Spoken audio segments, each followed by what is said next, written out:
Okay, today in Honors Biology, let's talk about RNA and how RNA replication occurs, and then we're going to talk about protein synthesis. So we're going to have another drawing to do today.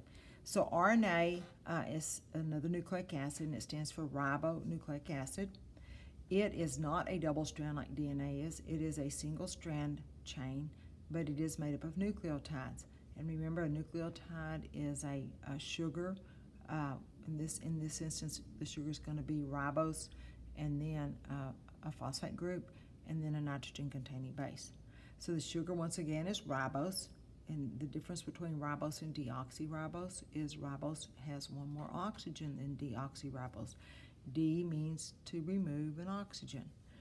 The nitrogen bases for RNA are uracil, so when you're drawing RNA, you will never have a thymine, and in its place you will put uracil. And then you have adenine, cytosine, and guanine. There are several shapes to RNA, some of which are complex 3D, and therefore they can, excuse me, catalyze reactions. Excuse me.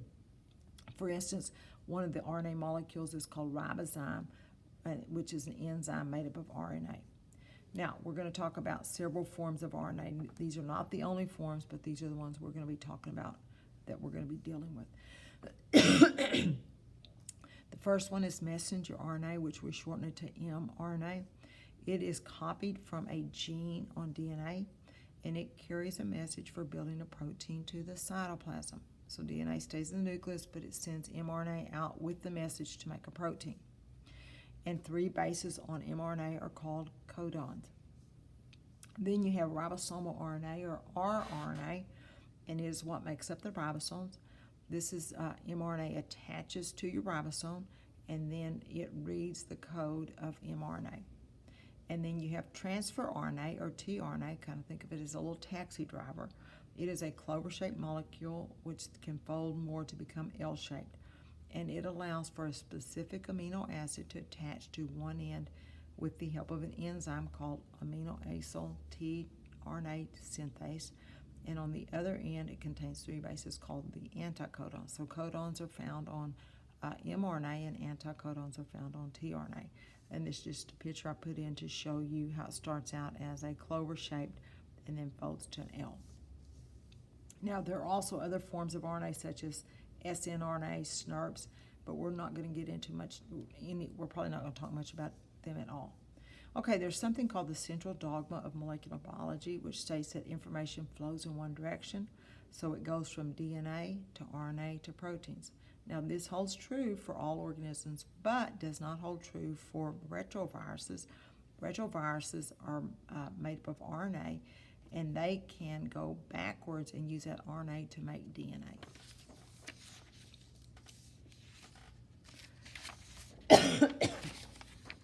Okay.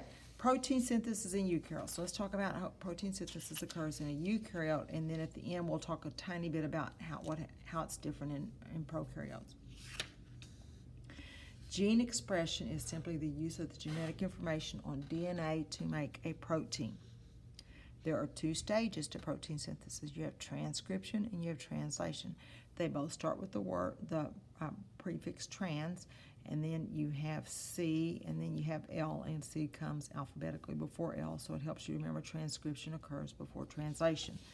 Here is a tiny drawing. I don't know if you can see it or not, but here is your DNA molecule, and then you have RNA polymerase. It's going to make some new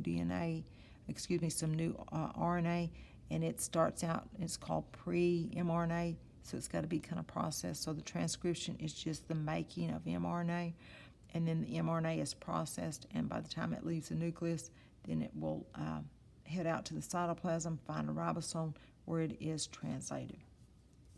Okay, so transcription is the process of making the different types of RNA from reading one strand of DNA. This always occurs in the nucleus. During transcription, a gene, not an entire chromosome, is transferred into an RNA message. If RNA is being made, it will contain introns, which are non-coding regions or intervening regions, and exons, which are the coding regions or expressed regions, and we call it pre-mRNA. I think that should say when mRNA has been made. All will involve enzymes called RNA polymerase. And RNA polymerases, however, they will not proofread the transcript that's being formed like DNA polymerase did.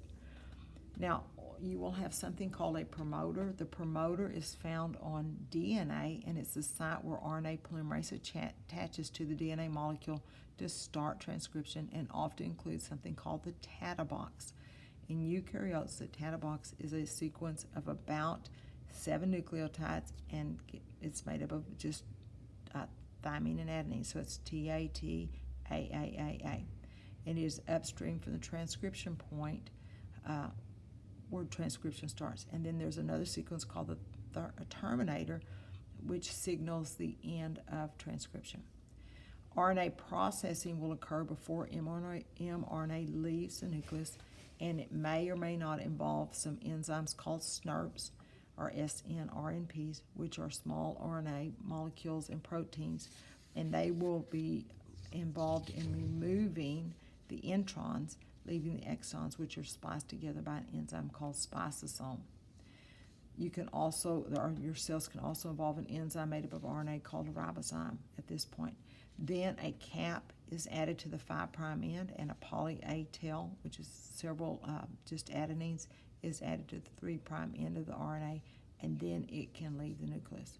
Some mRNA strands can be cut at various points, resulting in different proteins. So we used to think that one gene only coded for one protein or polypeptide, but now they realize that a gene can make more than one protein because it depends on where the mRNA is cut. Okay, translation, on the other hand, is the reading of mRNA by ribosome to build a protein, and this will occur in the cytoplasm. mRNA contains codons, which code for amino acids. There are 64 total codons, and there's a picture on page 234 of your textbook with all the different codons and the amino acids they code for. 61 of them will code for the 20 amino acids, so we say that the genetic code is redundant since you only have 20 amino acids, but you have 61 codes. The start codon will always be AUG, and it codes for the amino acid methionine. And it's easy to remember because school starts in August, so it's the start codon for translation. There are 3 codons that are said to be stop codons, and they do not code for an amino acid. So if you look in your book on page 234, one of your stop codons is UGA, and one is UAA, and then UAG. As tRNA brings in the correct amino acid, they are joined together by peptide bonds to make a protein. And this can also involve ribosomes to help do so.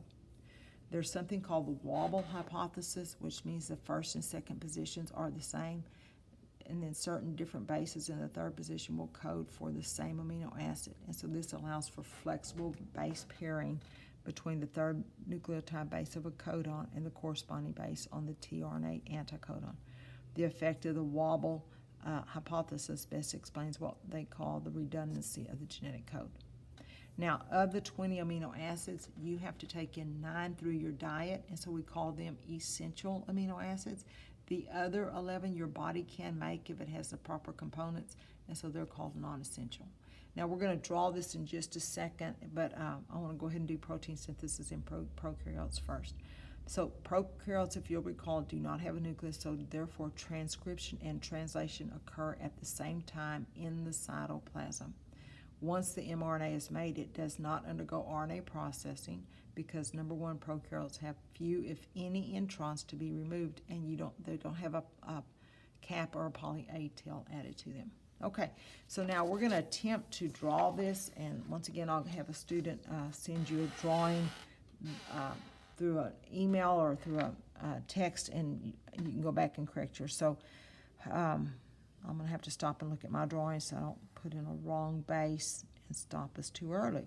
Okay, so here is our DNA. So here is our 5' end. Here is our 3'. So this is 3'. This is 5'. Okay, and so let's put us like 30 bases on our left-hand side.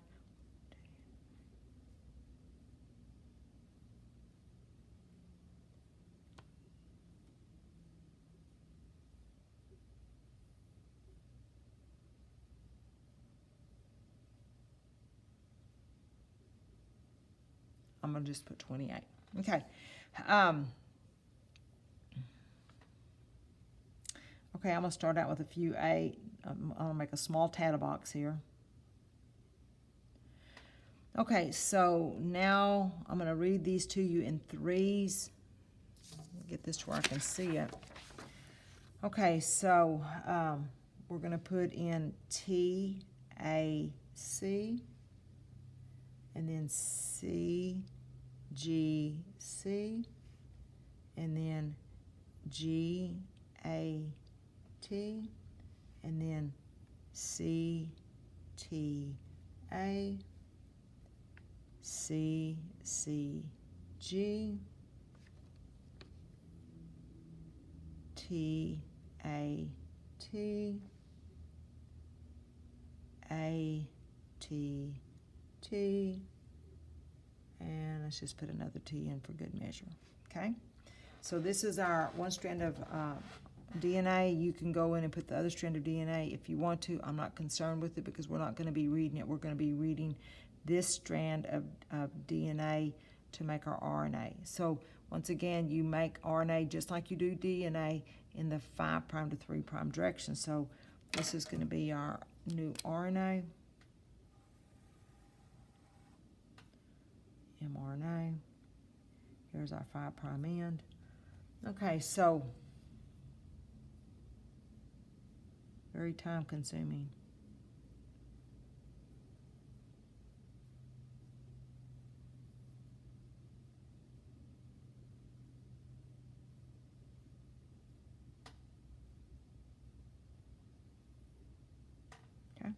So since you're making RNA, remember that a T is replaced by a U. So opposite of A is U, opposite of T is A, opposite of A is U, A, U, U, A, U, G,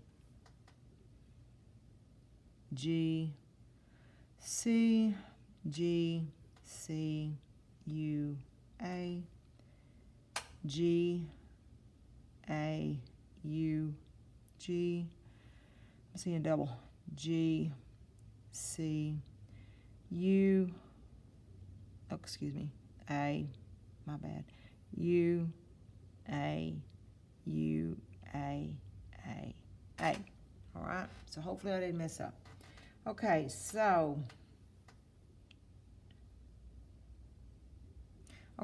we are going to say from here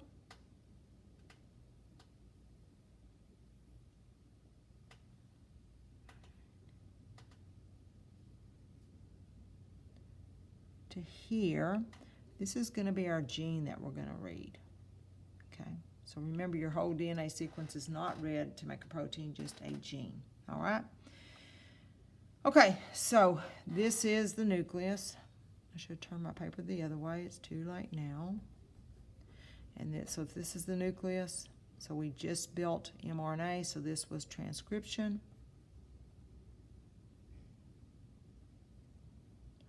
And now we're going to go out to the cytoplasm so that translation can occur. Okay, so we're going to bring our strand out here and we're going to sit it, this is going to be kind of tight, on a ribosome. And so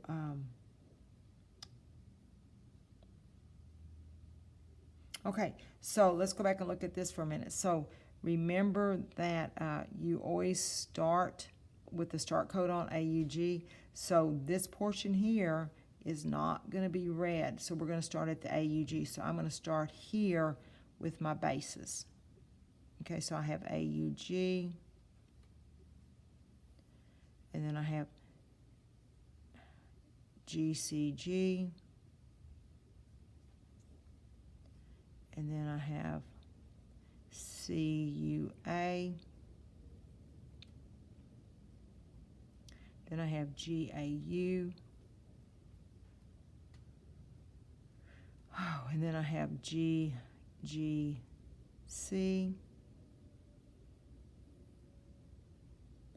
And then I have UAU. And then I have UAA. Hope I got all this right. We'll find out in a second. Okay, and so what we're going to do real quick is we're going to just stick us a little ribosome. I should have done that first. So our mRNA travels out to the cytoplasm and it finds a ribosome. So we're going to put a ribosome right here. So we'll call this our rRNA. Okay? Okay. So keep in mind that every 3 bases on mRNA is called a codon. Okay? Out in the cytoplasm, you have some molecules floating around that look somewhat clover-shaped. These are tRNA, and they have 3 bases on them called the anticodon. Okay, so I'm going to kind of line them up. And once again, you ought to find you a little video. Type in animation for RNA synthesis, and you can come across some pretty good animations.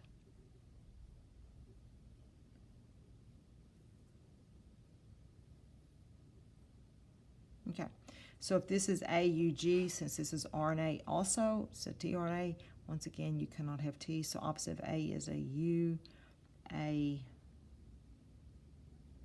C, and then this opposite G will be C, G, C, and then opposite of C will be G, A, U, and then you have C, U, A, C, C, G, U, A, U.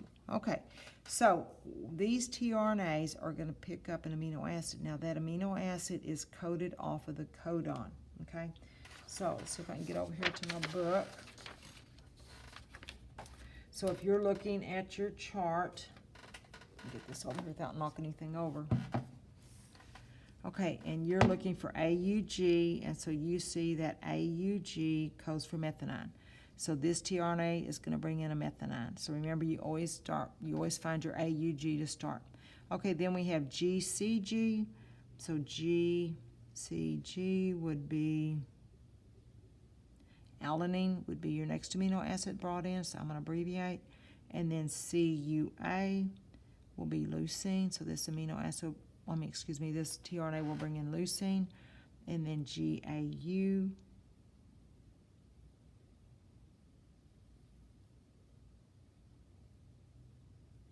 will be aspartic acid, ASP. And then GGC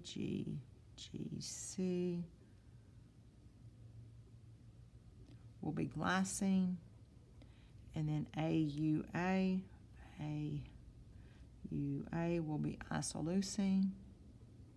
And then UAA, hopefully I did this right. Yes, this is a stop codon, so you won't have a tRNA for that. Okay, so these tRNAs are bringing in amino acids to the ribosome.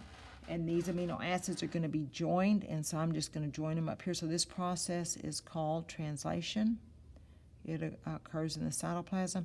So the methionine is going to be joined to alanine by a peptide bond, which is going to be joined to leucine by a peptide bond, which is joined to aspartame by a peptide bond. It's bonded to glycine, bonded to isoleucine. Now, this particular protein we made was only 1, 2, 3, 4, 5, 6. You're not going to have any proteins that are just 6 amino acids. There are like literally thousands of amino acids in your the proteins that make up your body. So once again, these are your amino acids, and then this line represents the peptide bond. Okay, so that is it for protein synthesis, and so now you can finish up that study guide. Thank you.